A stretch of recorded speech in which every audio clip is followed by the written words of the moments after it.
The painter who walked into his own painting. On active imagination. A painter in the middle of his career grew bored of looking at his own paintings. He had painted over 30 years, several hundred landscapes. They were good landscapes, they sold. He had a small but devoted following. He had a wife and 2 children and a house in the city. He had a studio above the house with tall windows that he climbed to each morning to paint. The boredom came on him suddenly. One morning in the studio, he looked at the painting he had been working on, a landscape of a valley with a small stream, a stone bridge, and a figure walking on the bridge, and he could not bring himself to lift the brush. He sat in the studio for an hour. He looked at the painting. On a whim, he stood up, and he walked into it. He did not exactly walk into it. There was no physical motion. But he found himself inside, on the bridge, in the valley, with the small stream running below him and the figure he had been painting standing about 10 paces away. The figure turned as he stepped onto the bridge and looked at him. "You have come at last," said the figure. The painter could not, for a moment, speak. "Who are you?" he said. "I am the one you have been painting for 20 years, said the figure. "I have been on this bridge in your paintings for 20 years. I have been waiting for you to walk in. I had begun to think you would not. Most do not." The painter looked at the figure.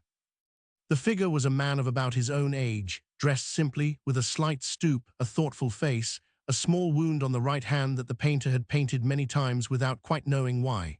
"What do you do here?" said the painter. "I wait," said the figure. "I walk this bridge, I look at the stream, I think. I have been thinking for 20 years. I have by now a great deal to say. I have not been able to say it. There has been no one to say it to. I am pleased that you have come." The painter stayed on the bridge for what felt like an hour.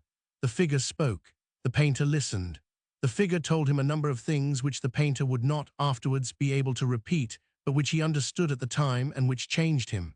Then, by some means the painter could not name, the conversation was over, and the painter was suddenly back in his studio, with the brush in his hand and the painting in front of him. He looked at the studio clock. 3 minutes had passed. He had been with the figure for an hour. The studio had moved forward by 3 minutes. He went home that evening with a kind of trembling in him. He went up to the studio again the next morning, and he walked into the painting again, and the figure was waiting. They talked. He came back. He went up again the next morning. He talked. He came back. He did this every morning for 30 years.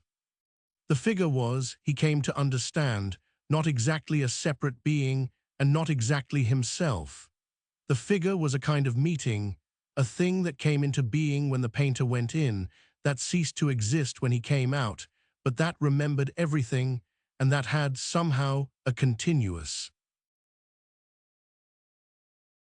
life on the bridge that did not depend on the painter's visits. The painter did not understand the logic of this. He stopped trying to understand it. He simply went each morning and came back each morning and was changed by the going. His wife noticed. She came into his studio one evening in the 7th year of his visits and sat on the small couch by the window. "You are different," she said. "I know. Where do you go in the mornings? You are not painting. You sit in front of the canvas. You do not move. Sometimes I come up at midday and you have not moved, but you come down changed." He told her. She did not, as he had feared, think he was mad. "I have heard of this," she said. "My grandmother could do it. She did it with embroideries instead of paintings. She would stitch the figure, and then she would, in some way, go into the stitching, and she would talk to the figure. She told me about it once. I had forgotten." "You are doing what my grandmother did. It is an old thing. It is not madness." The painter wept. He had not known he had been afraid of being mad. He went on with his visits. He grew over the years very wise, not in a public way, but in a way that his family could feel, and his close friends could feel, and his students could feel. He did not advertise the visits. He never wrote about them. He did, however, write a small sentence on the back of his last canvas, when he was very old, in handwriting that no one but his wife could decipher. The sentence said, "The technique is not the going in. The technique is the coming back." He died in his studio at 84 in the chair in front of an unfinished landscape. His wife, when she found him, sat for a long time with him. Then she stood up, and she walked to the painting, and she looked into it. The figure was standing on the bridge. The figure looked up at her. The figure said, "He came in. I have him, he is well. You can come too if you wish." She wished, she walked in. She did not come back. She had been a different sort of person from her husband.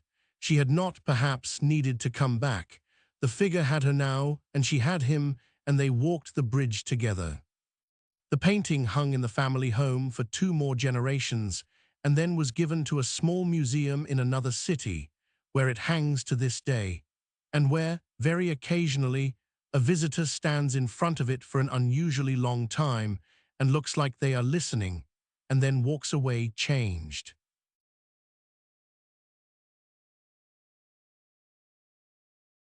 You may walk into the painting. The figure has been waiting. He will speak. You will listen. You will come back. The technique is not the going in.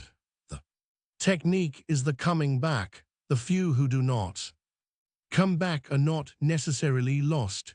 Some of them are. With the figure does not mind.